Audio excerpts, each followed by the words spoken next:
Welcome to this seminar about Lafayette Historic Overlay Districts. In this short video, we will discuss what are historic overlay districts and why we would want long-term protections for Lafayette's irreplaceable historic fabric. Charlize will now introduce our panel. Our panel is Ray Scriber, Lindsay Hanna, and Roxana Usner. Ray Scriber is the director of Louisiana Main Street. He began work with Louisiana Main Street as the staff architect in 2003 and then became state director in 2007. Currently, the Louisiana Main Street network is comprised of 36 organizations. 31 of these are small-town Main Street programs, and 5 are urban Main Street programs in New Orleans. He is also the certified local government coordinator for the state of Louisiana, working with 49 local governments and their historic district commissions, including Lafayette's Preservation Commission. His primary professional experience prior to joining Main Street was in the banking and insurance industries and with Desmond Cuddeback Architects. He holds a Master of Architecture degree with a concentration in historic preservation from Louisiana State University, a Master of Business Administration degree from Centenary College, and a Bachelor of Business Administration degree in Marketing from the University of Louisiana at Monroe. Lindsay Hanna is one of the founding partners of Row 10 Historic Preservation Solutions, LLC, a New Orleans-based women-owned small business focused on providing the best in historic preservation and architectural history services to its clients. Ms. Hanna has over 20 years' experience in the preservation field. She has a BA in History from the College of William and Mary and a MS in Historic Preservation from the University of Pennsylvania. Her previous projects include cemetery documentation and tomb restoration projects in the oldest cemetery in New Orleans, Louisiana, damage assessment and architectural survey in post-Katrina, Louisiana and Mississippi, recommendations for the creation of a local historic district in Mid-City, New Orleans, and evaluation of veterans hospitals nationwide for listing in the National Register. Her other recent National Register nominations include the Steamboat Minnehaha in Excelsior, Minnesota, the historic downtown of Lafayette, Louisiana, and the historic commercial center of Denham Springs, Louisiana. Roxana Usner is the Historic Preservation Planner in the Department of Community Development and Planning at Lafayette Consolidated Government. She is a native of Lafayette with a degree in architecture from the University of Louisiana at Lafayette. Most of her career was spent planning for corporate campus facilities and corporate construction projects for high-tech, biotech, and other campuses within the larger San Francisco Bay Area. She returned to Lafayette in 2011 to staff the Lafayette Preservation Commission. Her current focus is to develop a more technically professional level of services and also to continue the documentation of real estate development in historic Lafayette, as well as the contributions of historically influential Lafayette families. Now I'll hand it over to Roxana for the introduction. Thank you both for being here, and thank you all for joining us. We're here to talk about why does Lafayette need historic overlays? And I guess the big answer to that is because we have a unique history and culture in Lafayette, and it's a beautiful culture. And the buildings that are historic around our downtown reflect that history, and it reflects the culture, and it tells us who we really are. So as suburban sprawl continues around all over cities around the country, places begin to look the same, and the historic buildings in the historic districts are what give us our character, our personality, if you will. Culture stands at the core of every great city, and Lafayette's music and food culture is something that we take great pride in. We certainly want to protect those assets and the face of our culture in our historic buildings, and that is exactly what a historic overlay district does. So what does it mean? Historic overlays are just a boundary line that will allow the city, when a permit comes through for construction, to review it from a historic standpoint. And it's going to give guidelines to property owners, and especially property owners on the street that you live on that may be doing something that isn't exactly appropriate with a historic building, to guide them back to not doing anything that detracts from that streetscape. Because the historic streetscape is the beauty of a historic district, and it's what makes the historic district look good. Lafayette has several historic areas around the downtown. The first one that comes to mind is Sterling Grove. Sterling Grove must have been built back in 1848, I think is when it began, and continued through 1934. So the buildings there are large and stately and built with old growth lumber and quite a great deal of craftsmanship, and they look unique. Sterling Grove has asked the city to provide protections for their district. So has Elmhurst Park, Nickerson, Parkerson, and Como Place districts that surround the downtown. Elmhurst Park is another very significant district. It has a number of Queen Anne Revival, Colonial Revival residences, mostly built between 1910 and 1920. The catalyst for the development of Elmhurst Park was the UL Lafayette, our university here, when it was first begun. So those homes also reflect the culture at the time. And, many families moved into Elmhurst Park as the new and upcoming neighborhood. So it's a little bit of a stamp of a point in time in Lafayette's history. But it has the face of our culture. When you walk around downtown and you see the buildings surrounding downtown, that is Lafayette. It's not any place USA. And I think that's a very important point that you made earlier, that it's great that these neighborhoods that are surrounding downtown are reaching out and want to have this for their neighborhoods. Lafayette has a great downtown and is doing a lot to make it an even better downtown. But part of that is also making sure that the surrounding neighborhoods are good and remain in good condition and maintain their historic character. And this is the tool to help that happen, to make sure that character is maintained.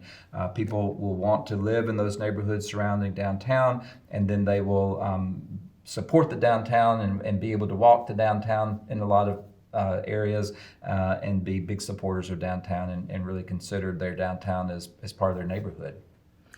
That's right, Ray. That's happening actually today. The neighborhoods around downtown are becoming increasingly more desirable. Tell us a little bit about what the difference of just old and historic. So what does historic significance mean? Okay.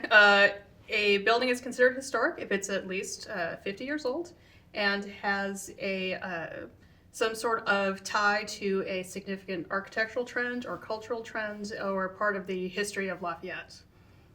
So, for example, with Sterling Grove, it was the railroad completion that caused these buildings to be built. Railroad completion, or for example, Charles Mouton House is an example of some great 19th century architecture. So it can be more than one thing. It can be just kind of representative of the history of Lafayette.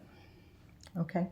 And local guidelines for historic overlays are mainly unique to the individual districts. Mm-hmm. They're not just a cookie cutter, here's what you do in any historic district.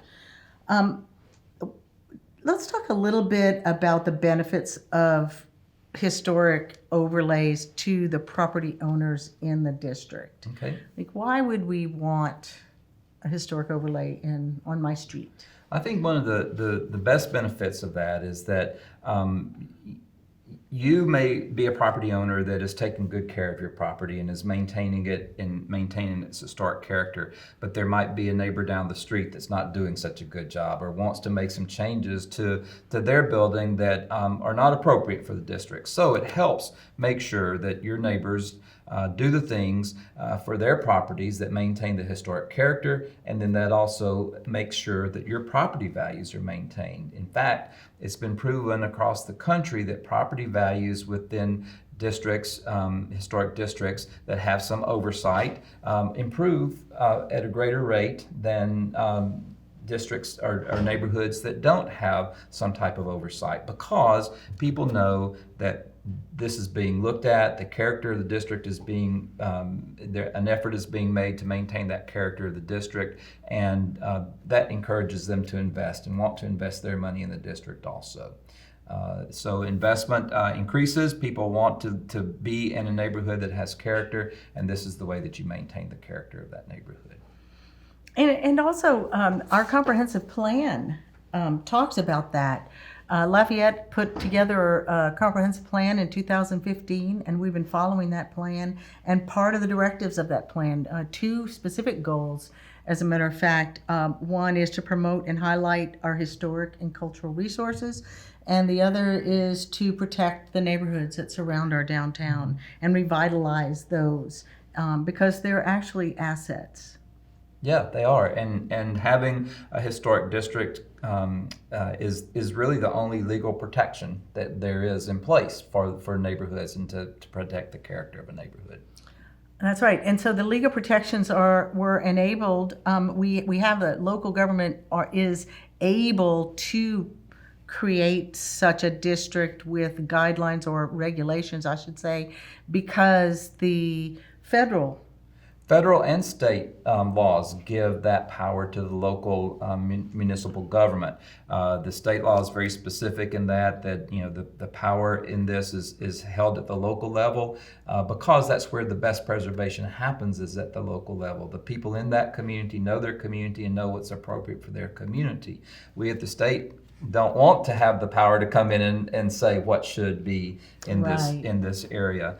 And even the National Park Service, who is the federal agency that oversees a lot of historic preservation work, they created a program that really delegates that authority to the local municipality and the people of that municipality to have the oversight of this. So it's very intentional to get the historic preservation movement across the country down to the grassroots level. So people are a little leery about others telling them what they can do with their property.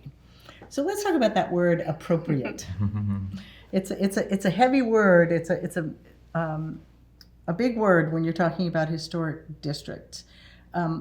What would be inappropriate or appropriate? What do we mean by the word appropriate? We certainly don't want to tell people what color to paint their building. No.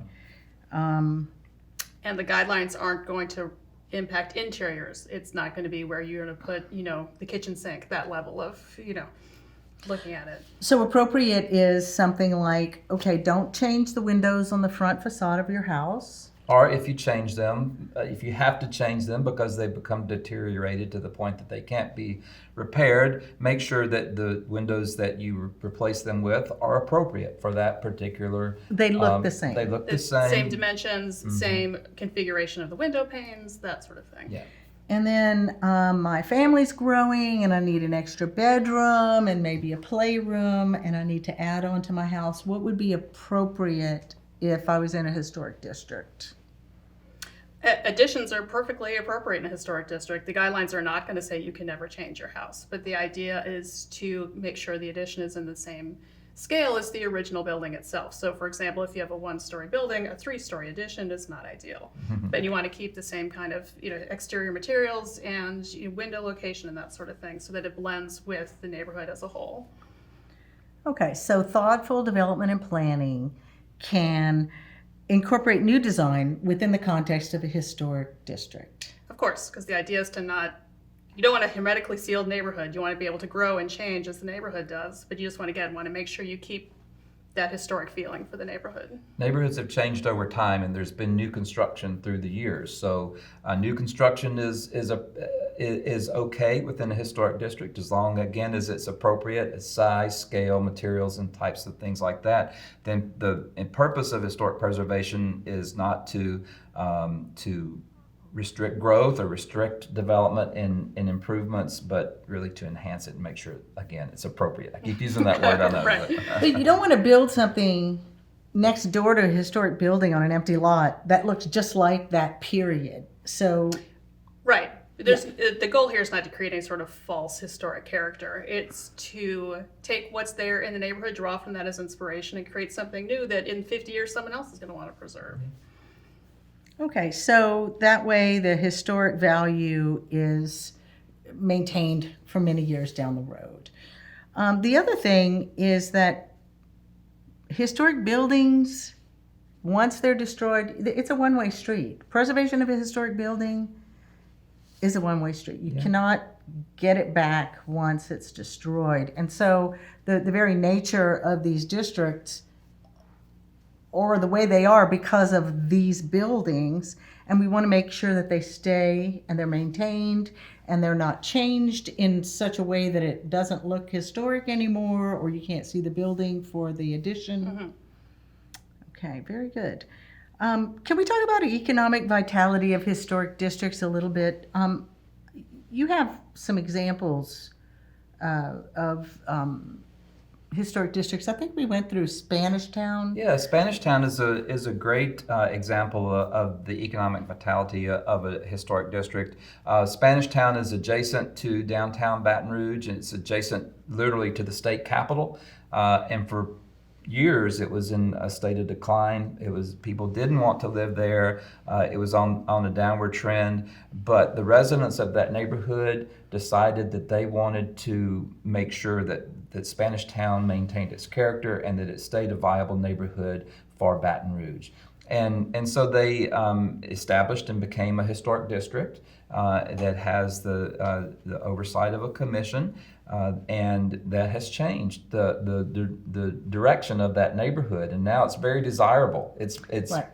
The properties there, they're seldom up for sale, and when they come up for sale, they're snapped up right away. The character of the neighborhood has been preserved. The buildings are historic looking. They have there's a very famous grocery store that has survived in this area because people want to live there, and the grocery store is a part of that character. So this business has been able to thrive because of the historic character of that neighborhood. And so that's what Lafayette wants to do for the neighborhoods around our downtown, is to actually provide these neighborhoods with a vehicle through which they can protect their neighborhoods, and their streetscapes. So when are the changes that I make to my building inappropriate? When does it affect my neighbor's property values?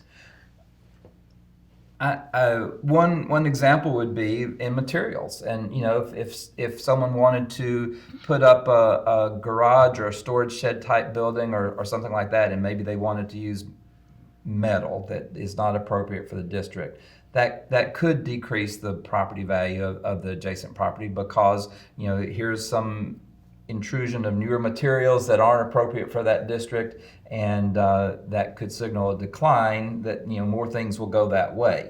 So Right. Especially if it's a big metal building. yes, that's know. over. We talked about scale. If it's a big metal building that overwhelms the surrounding buildings and does not really fit in on a size basis, and it doesn't have any windows in it or things like that, there are all sorts of things that can impact the value, property value.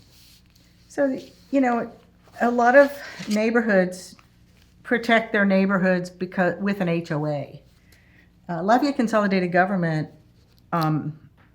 isn't an HOA, but we have a vested interest in the neighborhoods around downtown.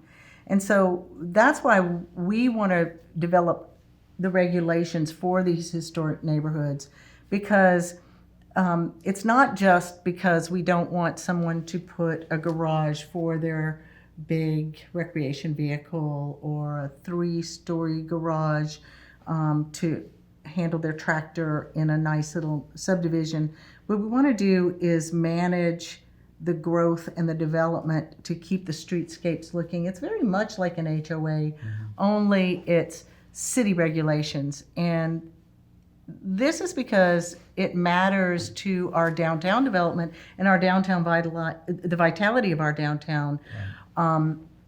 that neighborhoods around the downtown exist that are desirable, and we keep those neighborhoods desirable. So let's talk about how guidelines that, say, Row 10 develops for a neighborhood are specific to a neighborhood. Okay. So, for example, for a neighborhood like Elmhurst Park, that has a lot of very nice early 20th century bungalows that have that distinctive kind of deep porch that's part of being a bungalow type of house. So the guidelines are going to address things like what do you want to do if you want to enclose that porch, or if you want to expand that porch, or if you want to change the floor height of that porch, like what fits with that historic neighborhood versus what doesn't. But for a neighborhood that perhaps doesn't have as many of that distinctive building type and style that has those porches, the focus may be more on roof types or driveways or elevations, that sort of thing. Or so like in Sterling Grove, they're set back about 50 feet from the road. You wouldn't want, Lafayette has a development code that says you can put your building in a residential district 20 feet from the front of the road if it's in a residential, single family district. But in Sterling Grove, that would visually disrupt the neighborhood as opposed to this, view shed of these houses all set back at roughly the same height with this landscaping. To then have one house much closer to the street is going to be visually jarring to the neighborhood. okay. Yeah, very good. So, long-term protections for irreplaceable historic fabric, protecting the distinctive sense of place in these neighborhoods. Sometimes these guidelines or regulations can get mired down in the details. Like how does Lafayette make the decision if we have a historic overlay and the commission's going to make a decision on whether you can do something to your house? How is that decision made? It's not arbitrary. It's not based on whether we like the person who's submitting the request. It's based on a set of guidelines that have been developed ahead of time, specific for the district, that now become regulatory.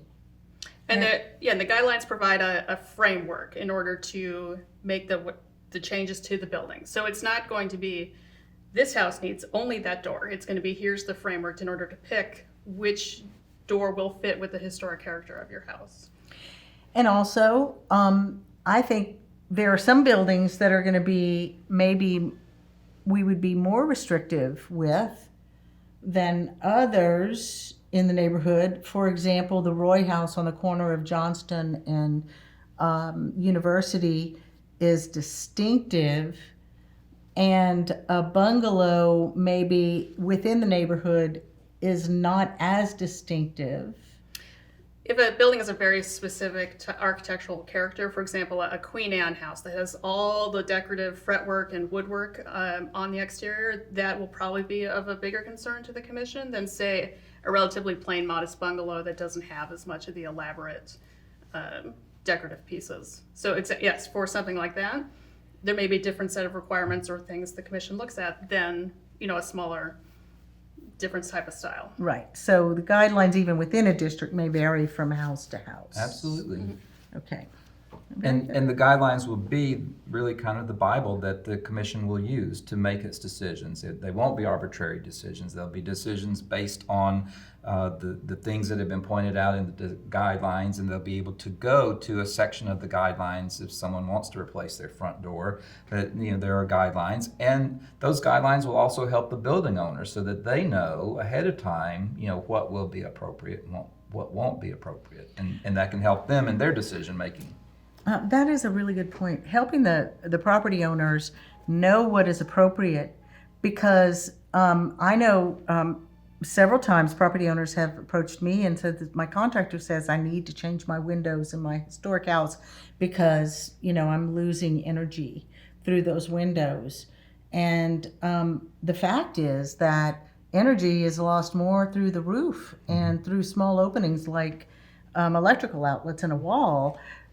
And that's a proven fact. Yeah. So you don't have to change your windows to get a better energy efficient building, and the guidelines will help will regulate that, but also help tell the building owner like you may not want to exactly listen to this particular contractor who's telling you this, because there's another side Gives you to some that. options too. There's Yeah. another option.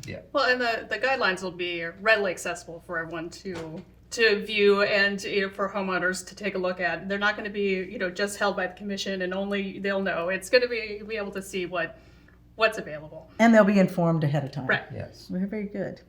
I think that's really one of the benefits of having a historic district, because the commission is a function of the municipal government. Their meetings are public meetings. They public meeting notices are placed. The commission has to comply with the state's public meeting laws. And the benefit of that is that it gives the people in that neighborhood an opportunity to come to these meetings and have some say-so in what happens in their neighborhood. So they can give input, give feedback, and help the commission understand what they feel is important and the things that they would like to see as far as the decisions that are made impacting their district. So it is not only just for Central Lafayette and downtown and our development and protecting our central core of our city, but it's also for the individual property owners to make sure that their property values are maintained, and what they want to see in their historic district is allowed or disallowed. What Right. they don't want to have happen is disallowed. Yes. And that gives a legal vehicle for which they can make those decisions. Yeah, very good. Now we're gonna maybe have some questions from the audience that have popped up. Charlize, do you have a question for us? What's the difference between a local district and the National Register? So the National Register of Historic Places is the nationwide list of historic properties that has been recognized by the federal government of what has been deemed worthy of preservation and reflect historic and significant trends in American history. A local district is very specific to the exact locale you're talking about, such as Lafayette, and has slightly different legal ramifications between a local district and a National Register district. I think one of the major differences is that placement of a property on the National Register of Historic Places does not give that property any kind of protection. The property owner could demolish it if they wanted to the next day. But the historic district or the local district does provide that protection to that historic property. And so that is one of the benefits of having the historic district, is that the protections are there. And not all local districts in Lafayette, we call them local historic neighborhoods. Not all the local historic neighborhoods are going to have protections. Maybe one day they might, if the neighbors want them. But a historic overlay district provides those protections. Historic neighborhood may be of value, and we want to tell the people in that neighborhood, listen, your houses have intrinsic historic value, but they necessarily don't need to be protected if it's not in an overlay zone. Well, I think that's a good point that, it can, if a neighborhood wants to become a local historic district, they can reach out to the consolidated government and find out the process of doing that. And a good example of that is in Baton Rouge. I talked about Spanish Town, but there's another neighborhood near downtown or in downtown, Beauregard Town, that they've seen the benefits of having that local historic district protection for Spanish Town. And Beauregard Town is under some pretty strong development pressures. There are some vacant lots, and they could have some inappropriate development, and they want to maintain the character of their neighborhood. So the residents of Beauregard Town have approached the city parish government in Baton Rouge and asked for that. So they're working through that process.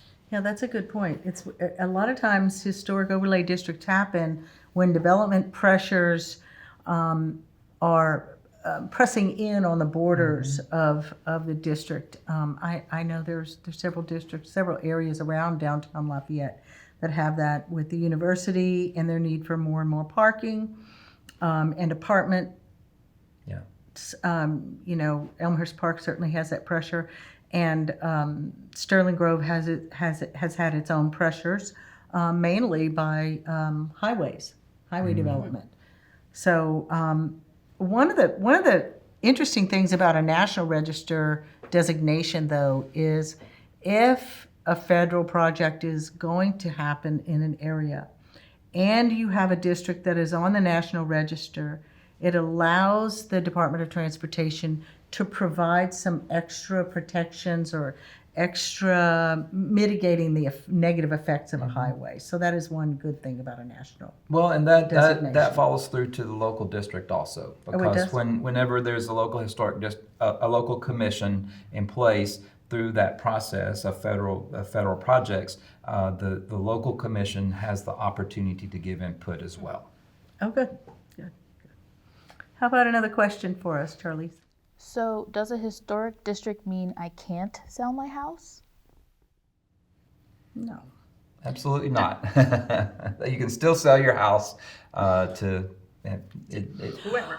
I think I know what that question is getting at. There are a lot of people who fear that if I'm in a local district and now I have regulations, people won't want to buy my house and I'll have trouble selling my house. That's I think a little bit of a misunderstanding of what local districts do and protections do. I haven't found that to be true. I would say just the opposite, because I said earlier that people want to be in a historic district because they know that there is oversight there, and that what they buy in the neighborhood that they buy into now will remain the same through the years, that it won't change once they make a purchase of a property in that area. Right. Not to mention the fact that they've withstood over a century of hurricanes. And another aspect of that, it kind of aligned with that, is that when the historic district becomes official and becomes put into practice, the property owner won't be required to make changes to their property. That they will be grandfathered in at the level that they are right now. So there are concerns from time to time that if a historic district is established in an area, that they're going to be required to go back and do some things to their homes. Now I have to rebuild my porch when Right. I have taken it down to the. And that's not the case. That would not be applicable. Okay. All right. Very good. Any more questions? I believe that covers all of the questions. Would you like to restate how to get in contact with you if they have any more questions? Yes. All you have to do is email Historic Preservation at LafayetteLA.gov or call me at 337-291-7193. My name is Roxana, and I'll be happy to answer all questions or take an application or help you with any issues you may be having about historic district overlays.